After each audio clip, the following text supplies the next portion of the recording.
Mga igsuon mayong adlaw kanatong tanan. Karon adlaw na usab nga Sabado, pitsa 16 sa bulan sa Setyembre sa tuig 2023.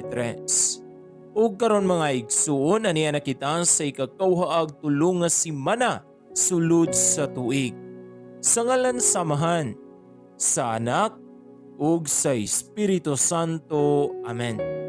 Ang Ebanghelyo kinutlo gikan sa basahon sumala ni San Lucas.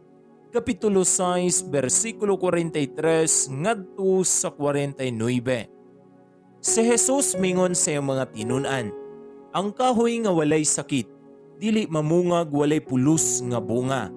Ni ang masakiton nga kahoy, mamungag maayong bunga. Ang tagsa-tagsa ka kahoy, maila sa iyang bunga.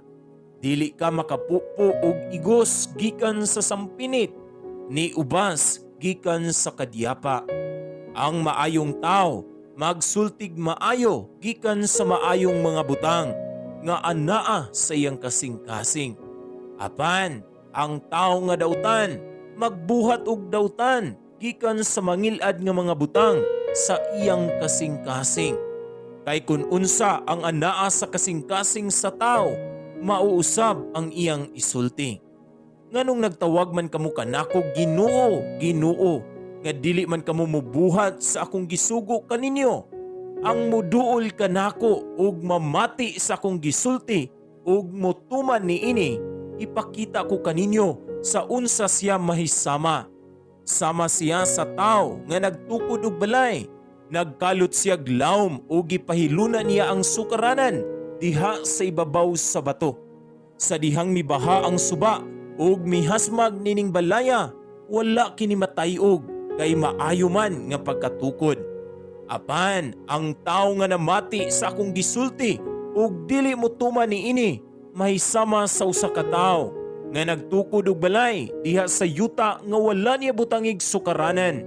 Sa dihang mihasmag niini ang baha, napukan kini dayon ug hingpit ang pagkagunob sa maong balay. Mga igsuon, ang Ebanghelyo sa Ginoo. Daygon ikaw, O Kristo. Dalaygong Amahan, salamat sa pagpukaw kanako sa matag adlaw. Sa matag bukas sa akong mga mata sa kabuntagon, gihatag nimo kanako ang imong gasa sa kinabuhi. Tinuyugan sa bag-ong paglaom o grasya nga nakita pa nako ang pagsubang sa adlaw.